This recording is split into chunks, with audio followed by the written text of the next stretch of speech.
Shri Guru Vastika prayers ki jai. Om Aganyati Mirandasya Yananjana Salakaya Chaksurun Militam Yena Tasmai Shri Gurave Namaha Shri Chaitanya Manubhistam Sapitam Yena Bhutali Swayam Rupa Kadamayam Dadati Swapadantikam Vandeham Shri Guru Shri Jitaha Pachkamalam Shri Gurun Vaishnavamsa Shri Rupam Sagrajatam Sahaguna Ragunatam Vitam Tam Sajivam Saidvaitam Savudutam Parijana Sahitam Krishna Chaitanya Devam Shri Radha Krishna Padan Sahaguna Lalita Shri Vishaka Nivitam Sha Nama Om Vishnu Padaya Krishna Prestaya Bhutali Shrimati Bhakti Vedanta Swami Nitinamini Namaste Saraswati Deve Guruvani Pracharine Nirvisesa Sunyavadi Paschatya Desatarine Namo Nama Om Vishnu Padaya Krishna Prestaya Bhutali Shrimati Bhakti Siddhanta Saraswati Namini Shri Barsubhanavi Devi Tayi Taya Kripabdaye Krishna Sambandha Vijnana Dayane Prabhave Namaha Madhur Ujvala Premadya Shri Rupanuga Bhakti Da Shri Gora Karuna Shakti Vigrahaya Namostate Namaste Gauravani Shri Murtaye Dinatarine Rupanuga Virudapa Apasiddhanta Dvantaharine Namo Gorakishoraya Shakshad Vairagya Murtaye Vipralambara Sambode Padambujayate Namaha Namo Bhakti Vinodaya Sachitanandanamine Gora Shakti Swarupaya Rupanuga Varayate Goravir Baba Bhumestvam Nirdesta Sajjana Priya Vaishnava Sarvabhumashri Jaganatayate Namaha Vanchakalpa Turabhyascha Kripa Sindhubhyevacha Patittanam Pavanebhyo Vaishnavebhyo Namo Namaha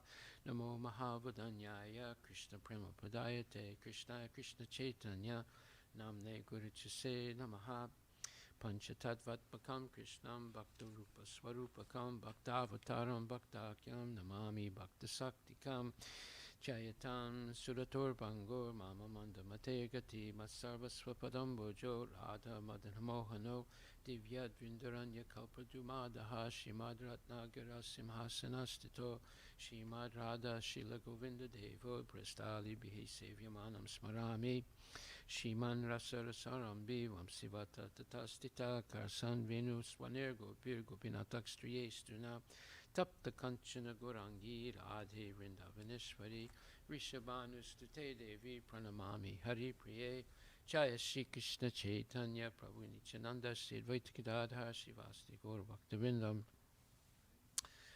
Hare Krishna Krishna Krishna Hare Hare Hare Rama Rama Rama Hare Hare Srimad Bhagavad Gita Grantaraj Ki Jai Srimad Bhagavatam Grantaraj Ki Jai Srila Prabhupada Ki Jai Gaur Premanandi Haribo. So today we're going to try and finish this lecture on the first canto, second chapter, 21st verse, given by Srila Prabhupada on November the 1st, 1972. And the verse is Vidyate Hridaya Grantis Chidyante Sarvasamsaya Shiyante Chashikarma Nidrasta Evat Manishware. And thus Bhakti Yoga severs the hard knot of material affection and enables one to come at once to the stage with Samsayam Samagram, understanding of the Supreme Absolute Truth, Personality of Godhead, Lord Shri Krishna. Thus, only by hearing from Krishna or from his devotee in Krishna consciousness can one understand the science of Krishna perfectly. So, the alternate translation is, thus the hard knot of material of the heart, the hard knots of the heart and all misgivings are cut to pieces. The chain of fruitive activity, karma, is terminated when one sees the self as master. Okay, so we've explained this several times, so we don't have to go over it again. So we are continuing then now we're coming to the 4th paragraph of this lecture. Prabhupada says, therefore, there must be two things that go on in parallel lines. One side is a person should cultivate Krishna consciousness, and another side, he should try to give up all the unwanted things. Those are the anarthas. There are many unwanted things. But if one simply follows the regulative principles, 4 don'ts and 4 do's, yamas and niyamas, no meat eating, no gambling, no intoxication, no illicit sex, and then always chanting Hare Krishna, worshipping the deities, associating with devotees, and regularly hearing Srimad Bhagvatam and Bhagavad Gita. That will help him. You cannot continue both the things. In other words, you cannot cultivate Krishna consciousness, but don't give up bad habits. That won't work. So at the same time, one has to act not to take this, not to take that. In other words, there's things that one should not do. That is the way of treatment. In other words, when you're sick, you go to a doctor, he gives you medicine, and he gives you a diet. So you have to follow both things for it to be most effective, for the cure to happen very effectively. Not that whatever you like, you can eat. Whatever you like, you can do. At the same time, you become spiritually advanced. This is all nonsense. Tapasya brahmacharyena, 6th canto, 1st chapter, 13th verse. One has to practice tapasya, tapas. Tapas means a little inconvenience, voluntarily accepting inconvenience. Just like brahmachari lies down on the floor, a sannyasi also, they follow the same practice as far as possible. Taking bath thrice daily, and so many rules and regulations are there. But at the present age, it is not possible to follow all the rules and regulations, but at least everyone who is interested in advancing Krishna consciousness must rise early in the morning, before 4 o'clock in the morning, and take bath and become cleansed, perform Mangala Aratika, and study. These are tapasya. Tapasya brahmacharyena samena cha damena cha tyagena. Srimad Bhagavatam 6.1.13. Tyagena means renouncement. I like something, but voluntarily I should give it up. That is called tyaga. Of course, one who takes the Krishna consciousness seriously, Krishna helps him to become qualified in these matters. So vidyate dvayadantis chidyante sarvasamsaya. So this chidyante sarvasamsaya, what does that mean? Means that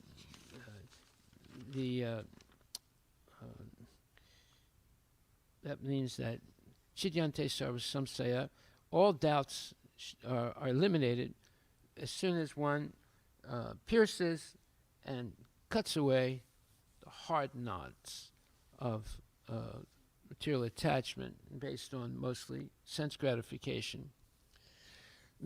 Based on sense gratification, there's different types of sense gratification, but the one that's most injurious is illicit sex. So, and then shiyante chasya karmani, as soon as one's doubts are taken away, then one becomes free of karma, good and bad results that entangle us in the cycle of birth and death. Drishta evat manishware, and then one can see correctly who we are, what is our purpose in life, how to attain that purpose, and so forth. So we see there's a new life. As it says in the 1st canto, 2nd chapter, 20th verse, Evam prasana manaso bhagavad bhakti yogitaha bhagavad tattva vijnana mukta sangasya jayate. When these impurities are wiped away, the candidate remains steady in his position of pure goodness, becomes enlivened by devotional service, and understands the science of God perfectly. So, this enlivenment called prasana is very important. When the mind becomes enlivened, the darkness and dark thoughts in the mind go away, and one becomes enlivened, and the light of knowledge lights up. And therefore, and this is all due to devotional service, which puts us in connection to Krishna and knowledge about Krishna. It's therefore, Bhagavat Tattva Vijnana, the Supreme Absolute Truth. Vijnana means is scientifically understood. Vijnana is science. Mukta Sangasya Jayate, and one becomes liberated of all bad association, and one is associating only with genuine devotees, and therefore one becomes very enlivened and through that good association.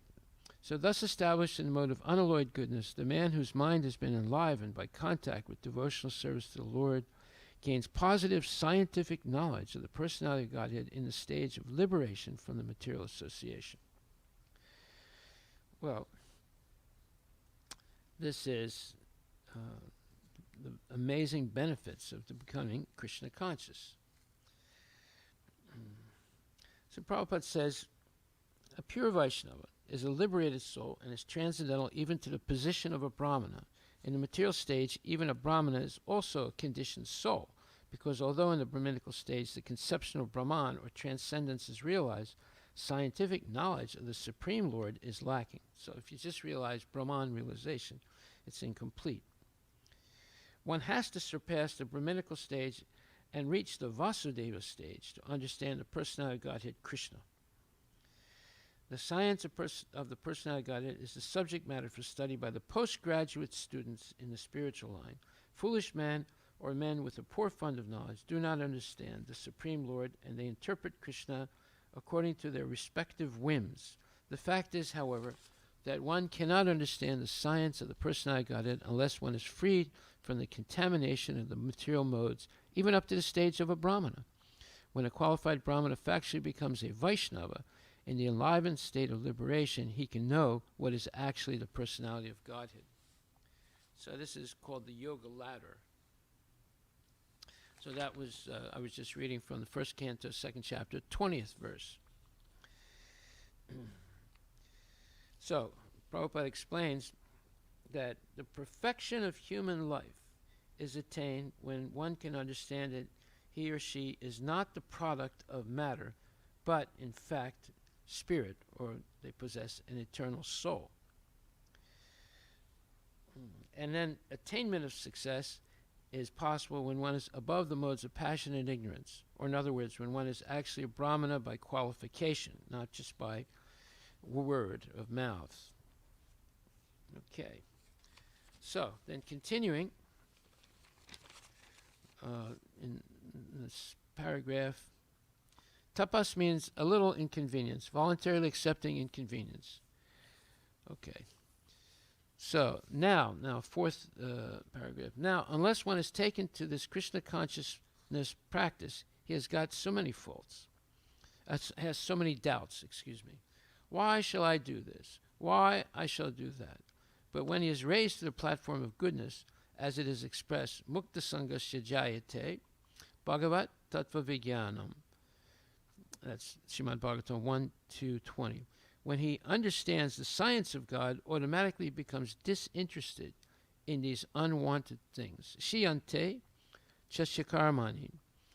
And then Karmani Nidahati Kintucha Bhakti Bhajam, that's the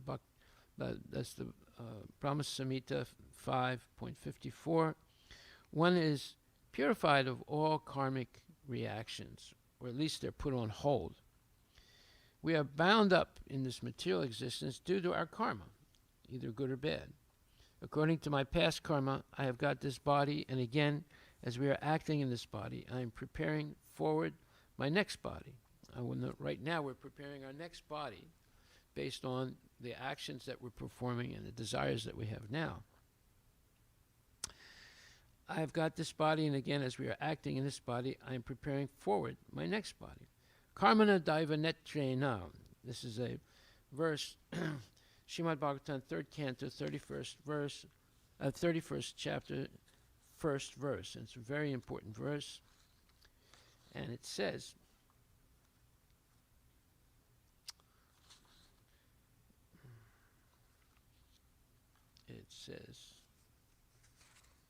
Karmana Daiva Netrena. Jantur deho papattaye shriya pravista udaram pumso reta kanashraya. The personality of Godhead said, Under the supervision of the Supreme Lord and according to the result of his work, the living entity, the soul, is made to enter into the womb of a woman through the particle of male semen to assume a particular type of body. Krishna consciousness is the opportunity to put a stop to this process that we just read. And Prabhupada says, as stated in the last chapter, after suffering different kinds of hellish conditions, a man comes again to the human form of body. The same topic is continued in this chapter. In order to give a particular type of human form to a person who has already suffered hellish life, the soul is transferred to the semen of a man who is just suitable to become his father. During sexual intercourse, the soul is transferred through the semen of the father into the mother's womb in order to produce a particular type of body.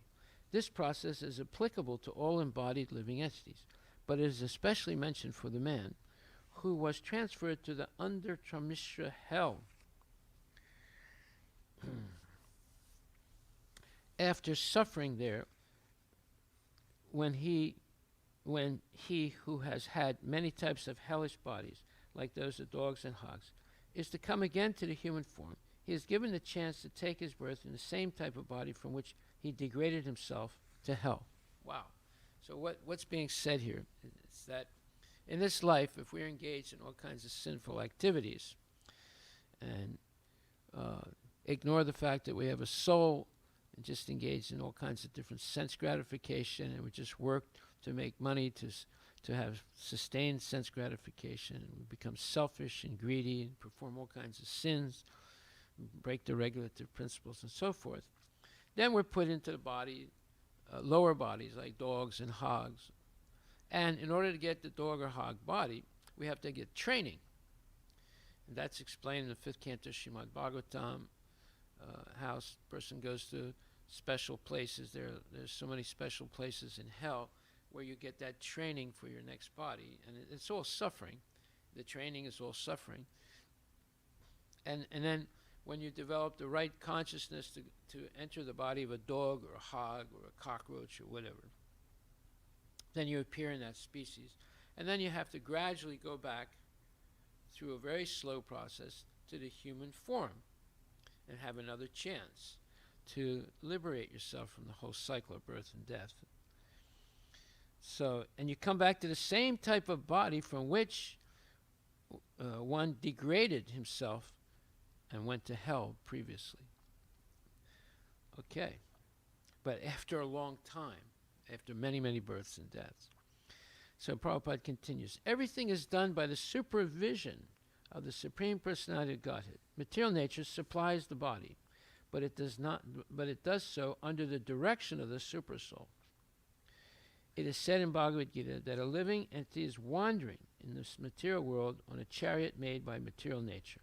The Supreme Lord as Supersoul is always present with the individual soul. He directs material nature to supply a particular type of body to the individual soul according to the result of his work, and the material nature supplies it. Here one word, Rita Kanashraya, is very significant because it indicates that it is not the semen of the man that creates life within the womb of a woman. Rather, the living entity, the soul, takes shelter in the particle of semen and is then pushed into the womb of a woman. Then the body develops. There is no possibility of creating a living entity without the presence of the soul simply by sexual intercourse. The materialistic theory that there is no soul and that a child is born simply by material combination of the sperm and ovum is not feasible. It is unacceptable. Wow, very important point. Yes, that it's not a physical act. There's something mysterious happening. Krishna is placing a soul in that sperm-ovum connection. And basically the soul is carried there with the sperm, and then the ovum supplies the nutrients. And there's a question about the DNA. part of it comes, scientists say part of it comes from the woman, ovum, and part of it comes from the sperm. And they connect together, and it's going to form a body. That may be a mechanical explanation that the scientists have. But here it says that the soul, let's see the exact wording Prabhupada uses. He, meaning Krishna, directs material nature to supply a particular type of body to the individual soul according to the result of his work, and the material nature supplies it. Here one word, Reta Kanashraya, is very significant because it indicates that it is not the semen of the man that creates the life within the womb of a woman, rather the living entity. The soul takes shelter in the particle of semen and is then pushed into the womb of a woman. Then the body develops. There is no possibility of creating a living entity without the presence of the soul simply by sexual intercourse. The materialistic theory that there is no soul and that a child is born simply by material combination of the sperm and the ovum is not feasible. It is unacceptable. So the explanation that scientists give about the DNA supplied by the mother and the DNA supplied by the father, it's not the real cause of the living entity developing. It's that Krishna has placed an eternal soul into the sperm, and the sperm delivers it, and the wife supplies the nutrition to build the body, but all the information is in the living entity itself. It's very interesting. Okay, so then that's Srimad Bhagvatam, 3rd Canto, 31st chapter, 1st verse, Karmana Daivanetrena. It's a verse that Prabhupada quotes a lot. We have got varieties of body. Not that because we are all human beings, we have got common factors. 2 hands, 2 legs, 1 head. But each body is different from the other body. You won't find one pair of body exactly of the same nature. That is not possible because everyone's karma is different. Karmana Daivanetrena. According to our karma, we get different types of body. So we have to stop this karma. Prabhupada repeats it twice. How can you stop this karma? Repeated a 3rd time. Yajnartat karmana anyatra karma bandhanai. If we simply act for Krishna, then we get rid of the resultant action of karma. Yajnarta karmanam. Whatever you do for Krishna. Yajnarte. Yagya means Vishnu. Krishna is the origin of Vishnu Tattva. So whatever you are ordered to do for Krishna, you are not bound up by the karma. Otherwise, good or bad, you are bound up by the resultant action of karma. So when we act for Krishna, under the instruction of a bona fide guru or gurus, we're in a liberated situation as long as our mind is focused on performing the service assiduously. That's a very good word, assiduously, with a lot of care and attention. We should not act in a perfunctory way. That perfunctory means in a mechanical way. We should be acting with care and attention to please Krishna by the offering and the service that we're doing. Then, in those moments of meditation, where we're meditating on doing the service properly and on time and being very clean and organized, we're in a liberated condition. So in the next paragraph, it's the 1, 2, 3, 4, 5. Now the 6th paragraph of the purport. So when one is actually in a liberated stage means to remain fixed up in devotional service. Bhagavat Bhakti Yogataha. That's 1st Canto, 2nd chapter, 20th verse. Otherwise, it's not possible. Evam prasana manaso Bhagavat Bhakti Yogataha, 1.2.20. You can stand liberated on the platform of devotional service. As soon as you deviate from devotional service, immediately the Maya is standing. Now, this is very important. It has a lot of significance to what is happening actually at this time. When we deviate even a little bit from Krishna consciousness, to help us, Krishna can precipitate a reaction immediately, and that reaction is a communication to us that we have done something wrong. So, if you are experiencing, and I'm speaking to everyone, including myself, if you are experiencing difficulties, even though you're engaged in devotional service, that means you have made a mistake somewhere, and Krishna is communicating to you that you made a mistake, and because of that, you're getting some reaction right now. Now, when Krishna likes you, he gives you an immediate reaction so that you can see the cause and effect. And if you have been particularly mean and you're engaged in all kinds of let's say, purposeful actions that are against the principles of Krishna consciousness, then Krishna will give you the reaction later on, where you can't see the cause and effect. But for the devotee who makes a mistake, usually Krishna gives the reaction right away, the karma right away. And then you can understand, oh, now, yeah, just the other day I did this, and now this is happening. Now I see I made a mistake. So that's to educate the devotee, not to make these types of mistakes. So if you're suffering right now, you should understand that somewhere along the line, due to inattention, maybe not double checking your action with your initiating or Shiksha Guru, you made a mistake. And to help you, Krishna has given you a reaction immediately so that you can see clearly the mistake that you made and not to do it again. Okay. So when one is actually in a liberated stage means to remain fixed up in devotional service, Bhagavad Bhakti Yogata. Otherwise, it's not possible. Evam prasana manaso Bhagavad Bhakti Yogata. You can stand liberated on the platform of devotional service. As soon as you deviate from devotional service, immediately the Maya is standing. Immediately Maya acts. She'll capture you. You can see practically. There is sunshine.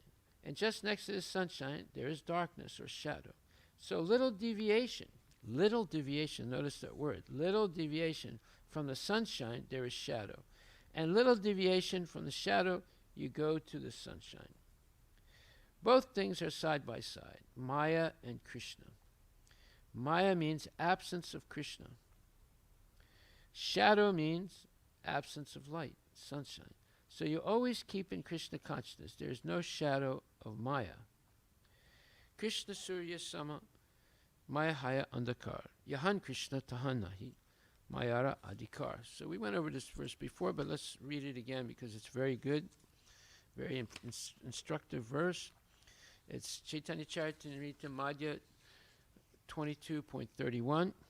Krishna is compared to sunshine, and Maya is compared to darkness. Whenever there is sunshine, there cannot be darkness. As soon as one takes the Krishna consciousness, the darkness of illusion, the influence of the external energy will immediately vanish. So, we should keep this in mind always, this verse. Chaitanya Charitamrita Madhya 22.31. Krishna Surya Sama Maya Haya Andakara. Yahan Krishna Tahanahi Mayara Adhikara. As soon as one takes the Krishna consciousness, the darkness of illusion, the influence of the external energy will immediately vanish.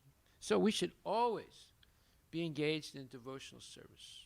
No vacation, no downtime. We should be very, let's say, determined to be engaged in Krishna's service as much as possible, hopefully 24 hours a day.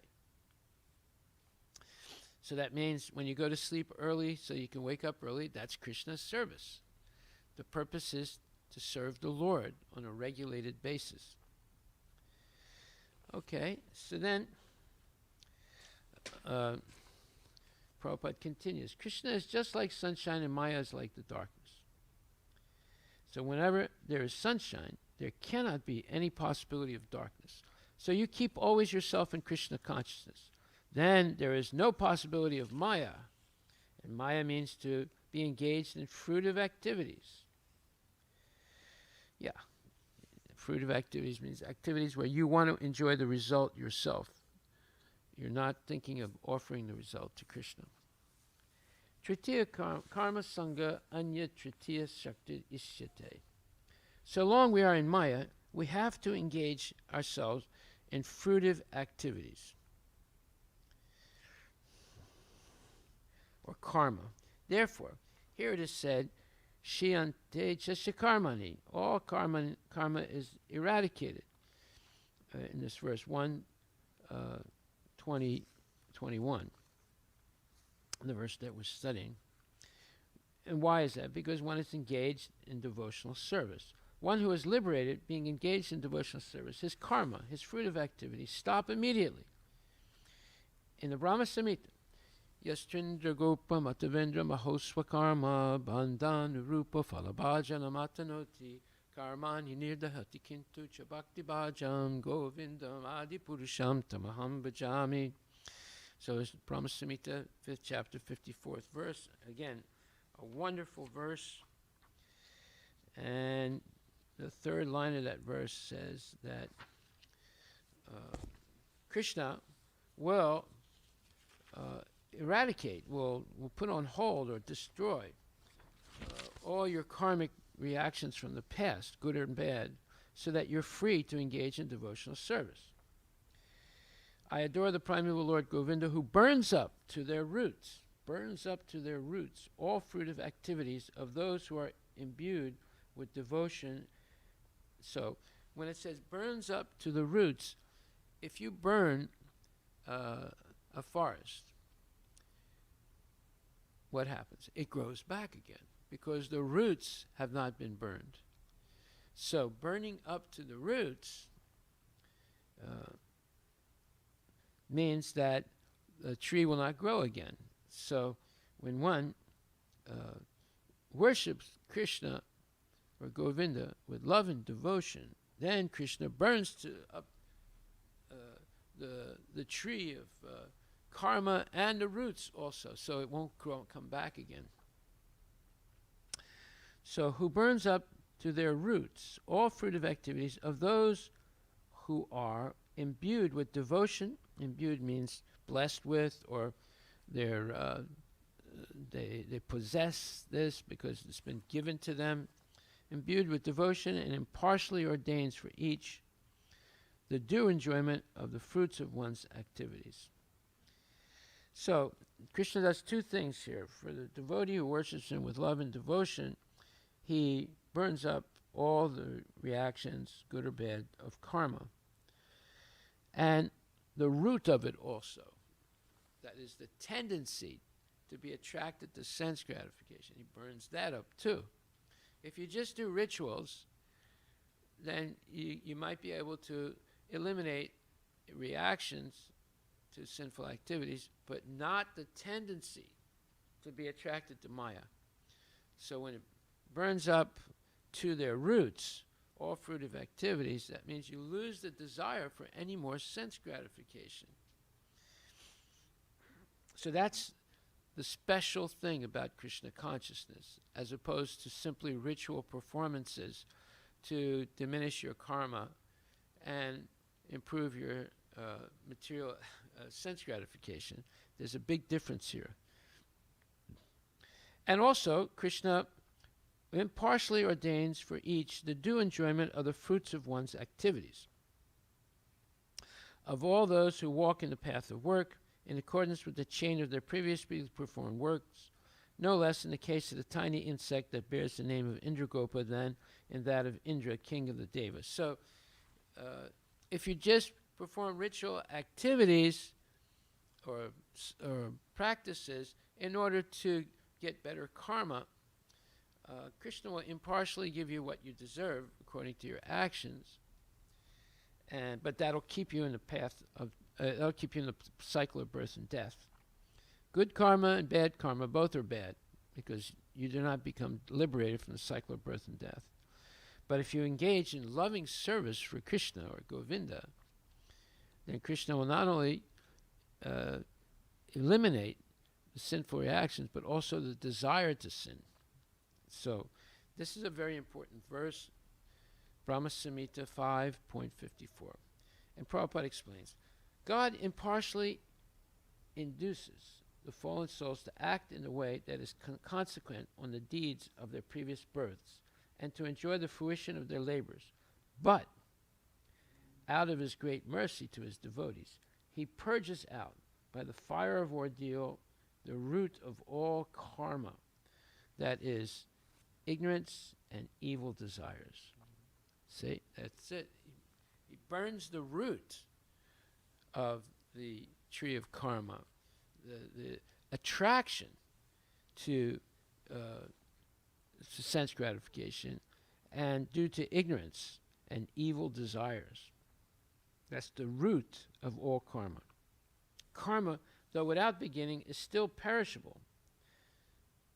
So that's important. Karma is not eternal. Of the 5 tattvas, that means Krishna, the living entity, time, the material world or prakriti, and karma, the first 4 are eternal. The 5th, karma, is not eternal, thank God. It's perishable. The karma of those who work with the hope of enjoying the fruits of their labors becomes everlasting and endless. Wow. And is never destroyed. The function of sannyasa is also a sort of karma befitting an ashrama and is not pleasant to Krishna when it aims at liberation, meaning the Mayavadis. Desire for emancipation. So don't forget, devotees are not even interested in liberation. And how do we know that? Well, Natanam, Najanam, Nasundarim, Kavitam Va, Jagadishikamaye, Mama Janmani, Janmanishware, Bhavatat Bhakti Rahaituki Tvai. So I don't want any wealth, I don't want many disciples, I don't want beautiful women or beautiful husband or men. And I don't want liberation. I simply want to be engaged, life after life, in your service, Krishna. So the real devotee is not even interested in liberation. They're just interested in serving the Lord. They also receive fruition of their karma. And even if it be disinterested, their karma ends in atma mamata, self-pleasure. But those who are pure devotees always serve Krishna by gratifying his senses, forsaking all attempts of karma and jnana, and being free from all desires save that of serving Krishna. Krishna has fully destroyed the karma, its desires, and nescience of those devotees. It is a great wonder that Krishna, being impartial, is fully partial to his devotees. Yes, fully partial to his devotees. This is a very important purport by Bhaktisiddhanta Saraswati Thakur. If we understand this, then we will not want to take any vacation from devotional service.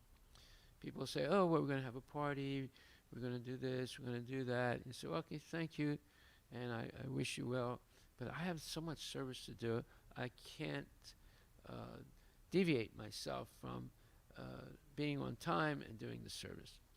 Well, why don't you get someone else to do the service for you? Well, you know, I'm so attached to it, I just want to do it. Thank you very much, though. So think about this deeply, because if you're suffering now, you must have made some mistake, and Krishna immediately gave you a reaction so that you can think deeply what was the mistake and not do it again. Okay, so continuing in Prabhupada's purport, Yastu Indra. Indra means the king of heaven, and there is another Indra, Indra Gopa. It is an insect, very small. That is called Indra Gopa.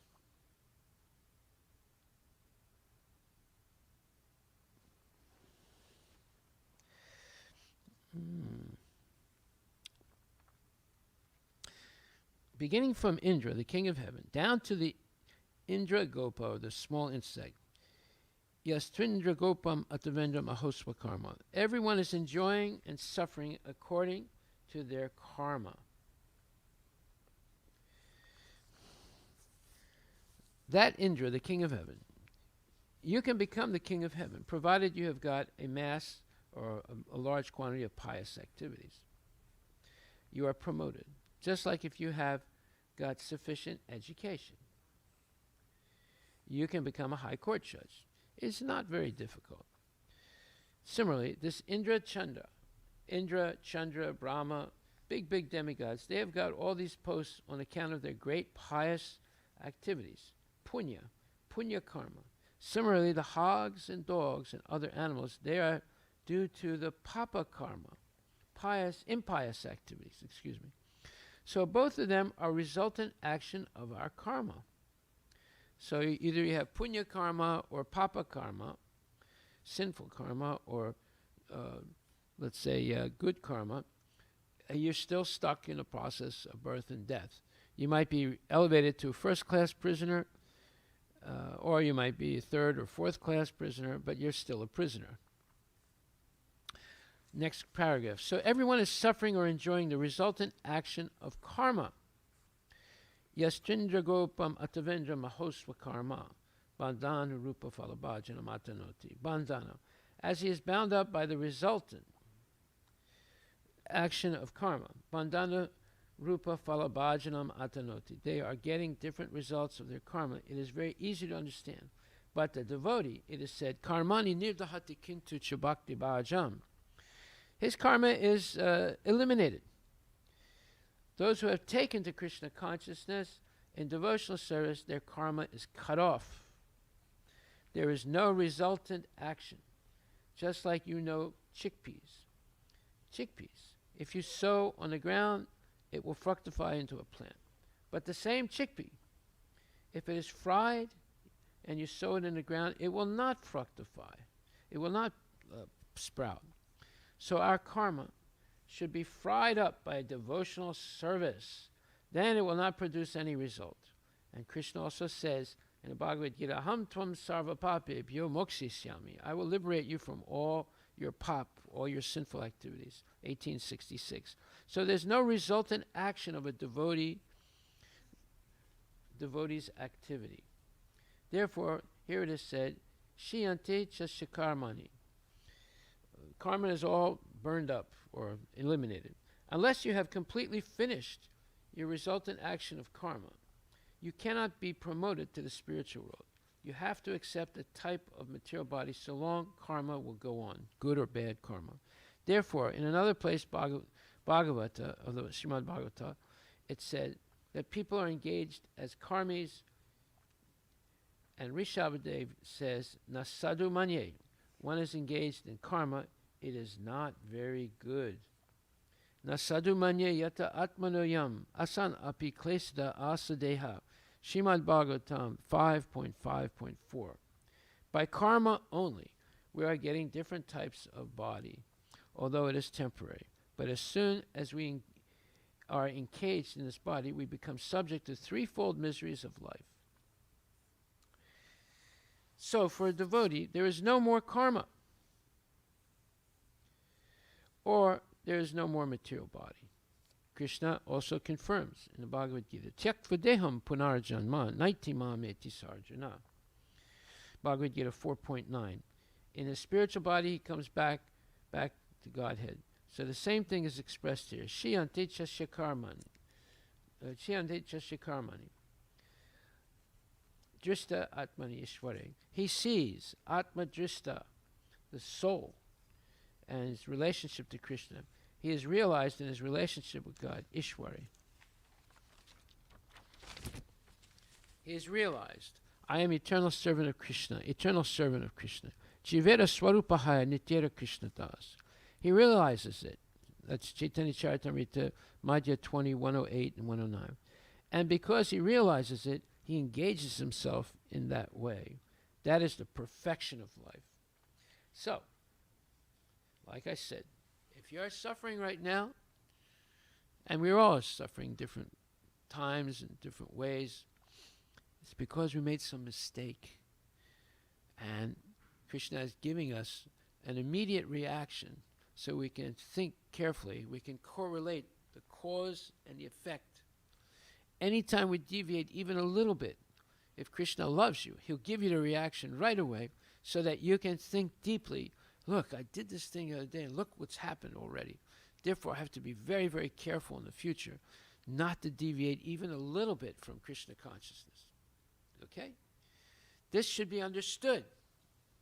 So if you're suffering right now, this should be your thoughts. You should try and figure out the cause and effect. You know what the effect is. What was the cause of it? And if you can't figure it out, then ask a person who can help you understand. And those persons are Shiksha and Diksha gurus, if they are bona fide. So,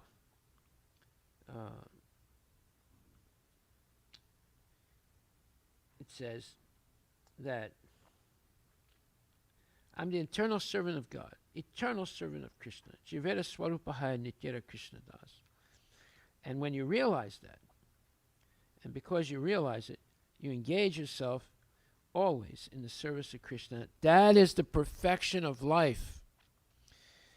So in the purport, Prabhupada asked his disciple Pradyumna to read the purport to 1.20.21. So he says, attainment of scientific knowledge of the personality of God, it means seeing one's own self simultaneously. No, if you see Krishna, then you're going to see that you are part and parcel of Krishna. You're an eternal servant of Krishna. Krishna owns everything. Therefore, you should use everything in Krishna's service. All these realizations will happen when you see Krishna. As far as the identity of living being is as spirit self is concerned, there are a number of speculations and misgivings. The materialist does not believe in the existence of the spirit self, and the empiric philosophers believe in the impersonal feature of the soul. Now, Prabhupada interrupts. He says, this is doubt, whether there is soul or not.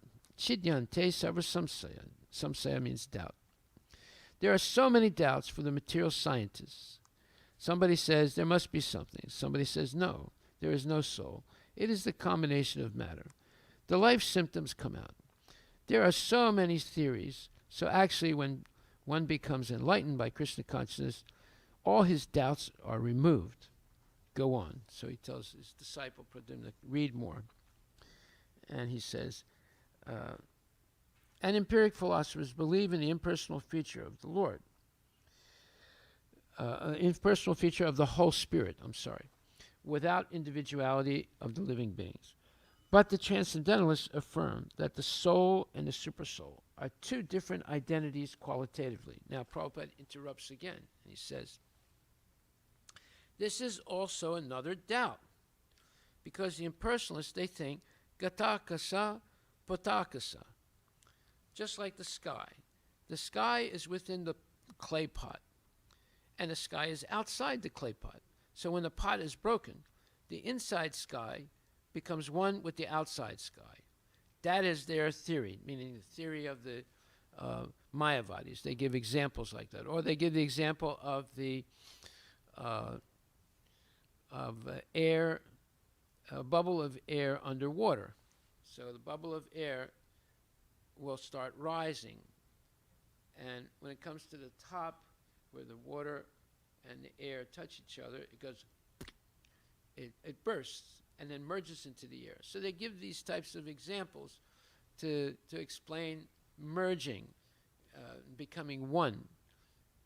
So Prabhupada gives the first example, that is gatakasa, potakasa. Just like the sky within the little clay pot, the small clay pot, and the sky outside the small clay pot. So when the pot is broken, the inside sky becomes one with the outside sky. That is their theory, the theory of the Mayavadis. And they give this example. So these doubts are also dissipated when one comes to Krishna consciousness. That is, no gatakasa, the sky within the pot. It cannot be made analogy. It's not a proper analogy. So analogy is comparing one thing to something else, but it's only valid when there are many, many points of similarity. If there's only one or a half a point of similarity, it's not a very good analogy. It's a very bad analogy. And Prabhupada is saying here that this analogy, this example that they give of the sky in the little pot and the sky in the big sky, and then they're merging, and they break the pot and merge the little sky into the big sky, this is not a very good analogy with the sky. Why? In the pot, in the sky, in the greater sky. Why? Because they are individuals. In other words, the soul is an individual. It is not like air or atmosphere. It's a living individual with a body and senses and mind and intelligence. So therefore, in the Bhagavad Gita it is said that they are part and parcel of God, sanatana, eternally, not that they have been cut off. Just like the sky within the pot is walled by the wall of the pot, but actually we are not walled. We are individual. Every one of us are individual. We are not surrounded by some material wall. This material wall is supposed to be the body, this body. Actually, we are individual, and therefore, because we are individual, according to our individual karma, we have got different types of body. So these are the doubts. When one becomes completely, I mean to say, cognizant with the Krishna consciousness science, all his doubts are removed. Now he says, go on to his disciple Pradyumna to read more of the purport. So what's good here, see, you're seeing how Prabhupada is stopping the reading of the purport and giving an explanation. Now Pradyumna continues, there are many other theories, but all these different speculations are at once cleared off as soon as Sri Krishna is realized in truth by the process of bhakti yoga. Sri Krishna is like the sun, and the materialistic speculations about the absolute truth are like the darkest midnight. As soon as the Krishna sun is arisen within one's heart, the darkness of materialistic speculations about the absolute truth and the living beings is at once cleared off. In the presence of the sun, the darkness cannot stand, and the relative truths that were hidden within the dense darkness of ignorance become clearly manifested by the mercy of Krishna, who is residing in everyone's heart as the supreme, as the super soul. So what are these relative truths? Well, the material nature is a relative truth. It depends on Krishna. The living entities, you and me, we are part and parcel of Krishna, so we're not a relative truth in the real sense. We are absolute truth because we are part and parcel of Krishna. We depend on Krishna, so we're spiritual relativity, but not a material relativity like the material nature or the material body. The body is a relative truth because we only have the body temporarily. Our soul is an absolute truth because it's part and parcel of Krishna, is the supreme absolute truth. Okay.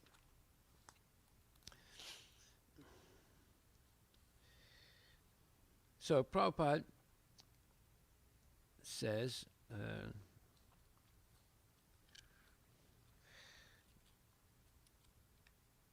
in the Bhagavad Gita 10.11, the Lord says that in order to show special favor to his pure devotees, he personally eradicates the dense darkness of all misgivings by switching on the light of pure knowledge within the heart of a devotee.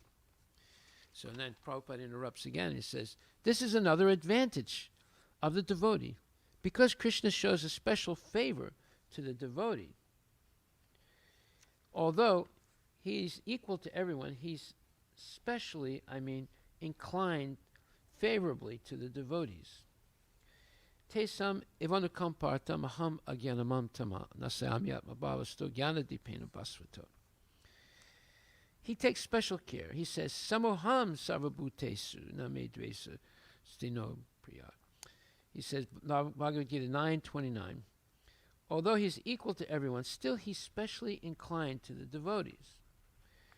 For the devotees, he gives special instruction from within. Ye namam upayanti te. So that's 10th chapter, 10th verse, 10th chapter, 11th verse, and 9th chapter, 29th verse.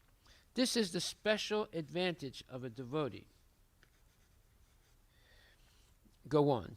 So now Pradyumna continues. Therefore, because of the personality of Godhead, taking charge of illuminating the heart of his devotee, certainly a devotee engaged in his service or Krishna's service is transcendental love, cannot remain in darkness. Prabhupada again interrupts. So there's no question of a devotee will remain in darkness. Sometimes it is argued that mostly devotees are not very much educated. It doesn't matter. This external academic education has no value for spiritual advancement. Whoa, look at that. Has no value. This academic education has no value for spiritual advancement. So here it is said, Aham nasayami atma bhavasta. Krishna is within everyone. And if anyone is purified, Krishna takes charge and he instructs the devotee. And who can be greater instructor than Krishna? Therefore, it is a wrong theory that devotees are ignorant. They are full of knowledge. If one is actually a devotee, there's no lack of knowledge. That is a fact. Go on.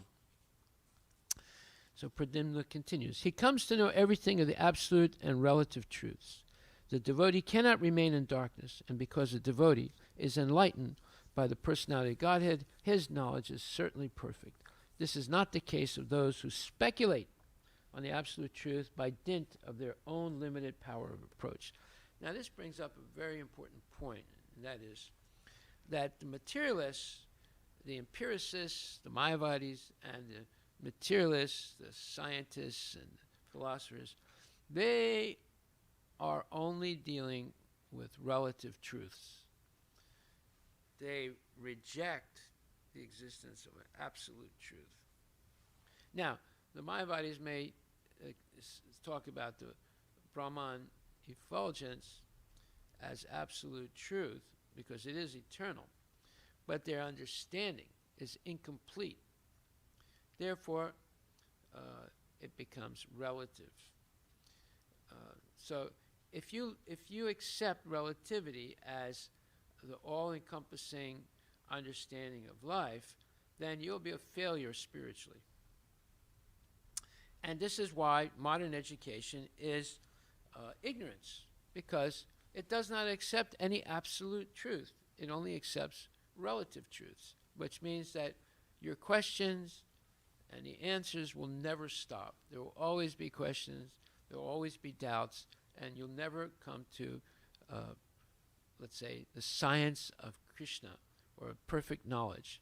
You will always be, every time there's some new discovery, there'll be 5 more doubts or 5 more questions that have to be answered.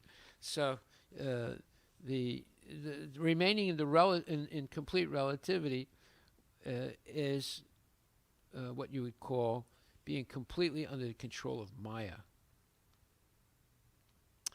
So then Prabhupada interrupts again. He says, this is not the case, Pradyumna reads, this is not the case for those who speculate on the absolute truth by dint of their own limited power of approach. Because the devotees, they become enlightened, and they understand everything about absolute and relative truths. This is not the case for those who speculate on the absolute truth by dint of their own limited power of approach. So Prabhupada says, yes, one can speculate about the absolute truth to a certain extent. Therefore, generally, these speculators become impersonalists, because they cannot go beyond that. But that impersonal knowledge is not complete. And as we have several times stressed on this point, one has to go further, onward. Realization of Paramatma, realization of Supreme Personality Godhead. But they stop only in impersonal view or impersonal understanding. That's all. Go on. So Pradyumna continues. Such knowledge is called Parampara, or deductive knowledge. So that's a very important point. Deductive knowledge means you accept the a priori truths of the Vedas and you deduct. Just like we accept that the moon is a heavenly planet. So when the Americans and the Russians, they say, well, we went to the moon, but there's no water there, there's nothing there, it's just dust. Then by deductive knowledge, we can understand they didn't really go because they're not able to, they did not see a heavenly planet. They saw just dust and dirt. So Prabhupada, on the basis of spiritual deductive knowledge, there's a difference between material deductive process and spiritual deductive process. The difference is we start from the truths of the Vedas, and the material deductive process starts by guesses. So there's a big difference between the two. Okay, so such knowledge is called Parampara. Parampara means the original words of Krishna handed down through the disciplic succession to the present generation of people. And it's deductive knowledge. It's coming down from authority to the submissive oral receiver. That's what it means. This is spiritual deductive knowledge. It's knowledge coming down from the authority to the submissive oral receiver. The authority is Krishna and his pure devotees or acharyas. So coming down from the authority to the submissive oral receiver, bona fide by service and surrender. So to become a submissive oral receiver of this knowledge, you have to be bona fide by service and surrender. Don't surrender to your whims, but surrender to the regulated service of Krishna consciousness. One cannot challenge the authority of the Supreme and know him also at the same time. He reserves the right of not being exposed to such a challenging spirit of an insignificant spark of the whole, subjected to the control of illusory energy. The devotees are submissive, and therefore transcendental knowledge descends from the personality of Godhead to Brahma, and from Brahma to his sons and disciples in succession. This process is helped by the supersoul within such devotees. This is the perfect way of learning transcendental knowledge. This enlightenment perfectly enables the devotee to distinguish spirit from matter, because the knot of the spirit and matter is untied by the Lord. This knot is called ahankara, and it falsely obliges a living being to become identified with matter. As soon as the knot is loosened, therefore all the clouds of doubt are at once cleared off. He sees his master and fully engages himself in the transcendental loving service of the Lord, making a full termination of the chain of fruit of action. In material existence, the living being creates his own chain of fruit of work and enjoys the good and bad effects of those actions life after life. But as soon as he engages himself in the loving service of the Lord, he at once becomes free from the chain of karma. All his actions no longer create any reaction. Prabhupada, that's all right. Have kirtan. And that's the end of this wonderful lecture by Srila Prabhupada. Are there any questions?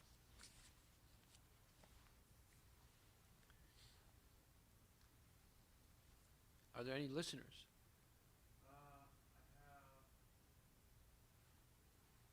I have 14 people watching. Okay. Any questions?